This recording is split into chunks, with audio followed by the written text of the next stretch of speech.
আসসালামু আলাইকুম। প্রিয় ওমান প্রবাসী সকল ভাই বোনেরা সবাই কেমন আছেন? আশা করি ভালো আছেন। আপনারা জানেন যে গতকালকে আমি একটা স্ট্যাটাস দিয়েছি যে এই ইনভেস্টার ভিসার ব্যাপারে বা ইনভেস্টার লাইসেন্সের ব্যাপারে অনেক কিছু তথ্য আপনাদেরকে জানাবো। তো সেই স্ট্যাটাসের মধ্যে অনেকেই কমেন্ট করছেন যে ইনভেস্টার লাইসেন্সের কয়েকটা বিষয় নিয়ে কমেন্ট করছেন, কত ধরনের ইনভেস্টার লাইসেন্সের ভিসা আছে বা কত ধরনের লাইসেন্স আছে। তো ইনভেস্টার বিশেষ করে তিনটা ক্যাটাগরির লাইসেন্স আছে। একটা হচ্ছে যে নাম্বার ওয়ান হচ্ছে যে যেটা নর্মালি, সেটা আপনার যে কোনো কেউ এখানে লাইসেন্স করে তেন ধরতে পারবে, সব কিছু করা যাবে নর্মালি একটা। আরেকটা হচ্ছে যে আপনার সে নর্মালি যেটা, সেটাতে যে অ্যামাউন্টে আপনি দেখান লাইসেন্স করতে পারবেন, কোনো সমস্যা নেই। আর যে দ্বিতীয় ধাপে যেটা আছে সেটা হচ্ছে যে আপনাকে অন্তত ওমানি 2.5 লক্ষ রিয়াল আপনাকে বিজনেস দেখাইতে হবে, বিজনেস বা ব্যাংকে আপনাকে টাকা দেখাইতে হবে। বিজনেস দেখালেও পারবেন, টাকা দেখালেও পারবেন। আর 3 নম্বর যেটা আছে, সবচেয়ে বড় যে লাইসেন্সটা গোল্ডেন ভিসা বলা হয়, সেটা হচ্ছে যে আপনাকে 5 লক্ষ রিয়াল দেখাইতে হবে। এবার আপনি ক্যাশ দেখালেও পারবেন, আর যদি আপনি এখানে বিজনেস দেখান তাও পারবেন।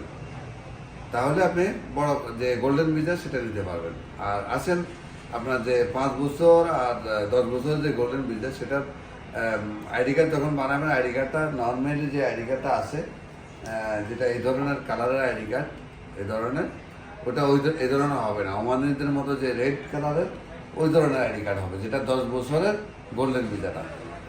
তো এর মধ্যে আমাদের অনেক বাংলাদেশি প্রবাসী ভাইয়েরা ওমানের অনেকেই করছেন, যতটুকু আমার জানা মতে। আমার বন্ধু বান্ধবের মধ্যেও আছেন, বড় ভাইদের মধ্যেও আছেন।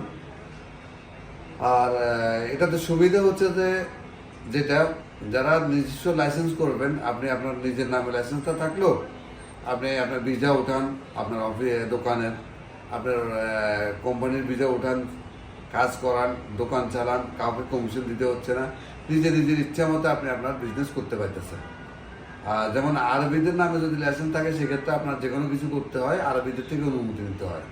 এই বিষয়টাতে আপনার অনুমতি নিতে হচ্ছে না, মানে আপনার যে স্বাধীনতা, সেই স্বাধীনতাতে, মানে এই লাইসেন্স নিজের লাইসেন্স হইলে স্বাধীনতা আপনার আছেন। এটা অসুবিধাটা হচ্ছে যে এখানে কিছু বিষয় আছে, যেটা হচ্ছে যে আপনার যদি আরবি লাইসেন্সের উপরে আপনি দোকান চালান, সেক্ষেত্রে আপনাকে কোনো বাধ্যতামূলক কোনো কিছু দেয় না এরা। আর যদি আপনি ইনভেস্টর হয়ে থাকেন, তখন ওমান সরকার বিভিন্ন ধরনের বিভিন্ন বাধ্যতামূলক অনেক কিছুই দেয় কারণ, যেমন আপনার ওমানিকে কোম্পানির মধ্যে রাখতে হবে বা সিআরের মধ্যে ওমানিকে রাখতে হবে, এবং যদি আপনার যদি ওয়ার্কার বেশি থাকে, বিজনেস বড় হয়, সেক্ষেত্রে আপনাকে বাড়াইতে হবে। যেমন ওরা একটা কোম্পানির মধ্যে বলে যে 100 জন যদি আপনার লোক থাকে, সেখানে আপনি 30 জন বা 35 জন ওমানিকে আপনি কাজে রাখতে হবে। এই যে শর্তগুলো দেওয়া হয়, এটা হচ্ছে যে আপনার জন্য অসুবিধার দিকগুলো যদি মনে করেন।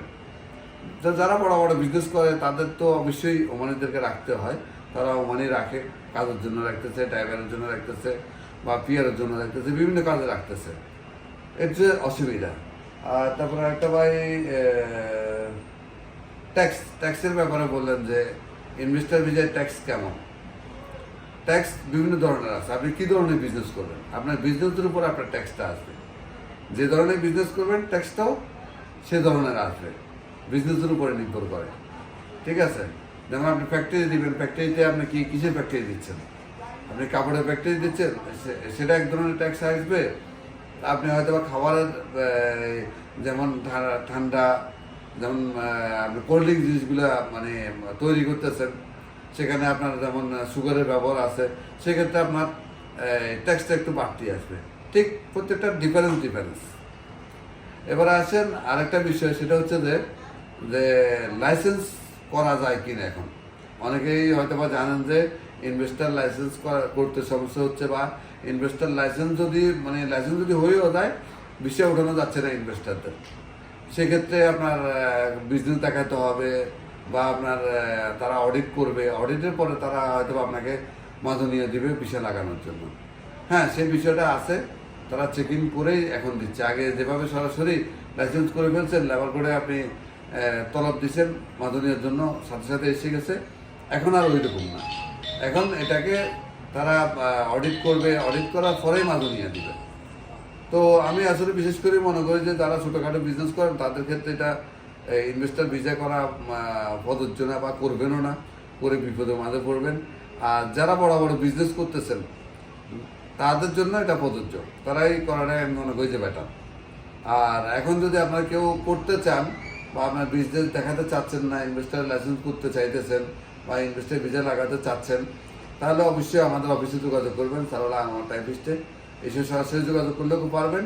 আর এখানে আমাদের নাম্বারও থাকে, সেই নাম্বারে আপনারা যোগাযোগ করতে পারবেন। তাহলে আমরা আপনাদেরকে ইনভেস্টার লাইসেন্স করার জন্য সর্বোপরি আপনাদেরকে হেল্প করব। এবার আরেকটা প্রশ্ন যে ইনভেস্টারের যদি লাইসেন্স করা হয় বা মাজনীয় ওঠানো হয়, বাংলাদেশ থেকে লোক আসতে পারবে কিনা, এই প্রশ্নটা অনেকেরই। তো এটা যদি বাংলাদেশ থেকে কেউ আসতে চায় ইনভেস্টারের ভিসায়, যদি আপনার নর্মালি যে ইনভেস্টার সেটা যদি করে, তাহলে বাংলাদেশ থেকে আসতে পারবেন না, বা বাংলাদেশের পাসপোর্টধারী অন্য কোনো দেশ থেকেও ওমানে ভিসা নিয়ে আপনি আসতে পারবেন না। হ্যাঁ, যদি গোল্ডেন ভিসা যেটা বড় লাইসেন্স যেটা সেটা যদি করেন, সেই ক্ষেত্রে আপনি বাংলাদেশ থেকেও আসতে পারবেন, বা বাংলাদেশ পাসপোর্টধারী অন্য দেশে আছেন সেখান থেকেও আসতে পারবেন, সেটা প্রযোজ্য। কিন্তু নর্মাল যে ইনভেস্টার ভিসা, সেটাতে বাংলাদেশি পাসপোর্টধারী কেউ এখন বর্তমানে ওমানে ঢুকতে পারবেন না ইনভেস্টার ভিসা দিয়ে। মাজনীয় ভাস হয়ে যাবে, আপনার নাম মাজনীয় ভাস করে ফেলতে পারবেন, কিন্তু ভিসা উঠিয়ে আপনি ওমানে ঢুকতে পারবেন না, সেই ক্ষেত্রে আসা সম্ভব না। আর ইনভেস্টার ভিসায় আপনার যারা ওমানে আছেন, অনেকেই হয়তো বা ইনভেস্টার ভিসা করে ফেলছেন আগে, বিজনেস করেন নাই বা বিজনেস এখনও করেন নাই, এখন পতাকা রেনুর ক্ষেত্রে আপনারা রেনু করতে পারতেছেন না, প্রবলেমের মাঝে আছেন, তাহলে আপনারা যোগাযোগ করতে পারেন। আমরা যথেষ্ট চেষ্টা করবো ইনশাল্লাহ আপনার ভিসা লাগিয়ে দেওয়ার জন্য আমাদের অফিস থেকে। আর যদি আমরা আপনাদের হেল্প দরকার, আপনারা এখানে লাগাবেন না, অন্য কোথাও লাগাবেন, অন্য কোনো অফিসে গিয়ে লাগাবেন, যদি আপনাদের কীভাবে লাগাবেন সে ধরনের যদি জানতেও দরকার পড়ে, আমাদের কাছ থেকে ফোন করে জেনে নিতে পারবেন। ঠিক আছে, ইনশাল্লাহ আমরা সবসময় আপনাদের পাশে আছি। আর ভিডিওটা বেশি বেশি করে শেয়ার করবেন, তাহলে আমি নতুন ভিডিও করতে বা আপনার নতুন অন্যান্য বিষয়গুলো নিয়ে কথা বলতে উৎসাহিত হব। তো আশা করি সবাই আমাদের এই পেজটাকে ফলো করে রাখবেন এবং কি শেয়ার করবেন। আর আপনাদের যদি কোনো প্রশ্ন থাকে কমেন্টের মাঝে বলবেন, এবং কি আমাদের নাম্বারও থাকবে, সেখানে আপনারা জেনে নিতে পারবেন ফোন করে। আর হয়তো বা আমাদের যেহেতু বিজনেস ফোন, অনেক সময় অনেকে ফোন করেন, সবসময় পান না, তার জন্য আমরা দুঃখিত। ইনশাল্লাহ চেষ্টা করবো আপনার উত্তর দেওয়ার জন্য, সবসময় দেওয়ার জন্য। ইনশাল্লাহ দোয়া করবেন আমাদের জন্য। আসসালামু আলাইকুম, আল্লাহ হাফেজ।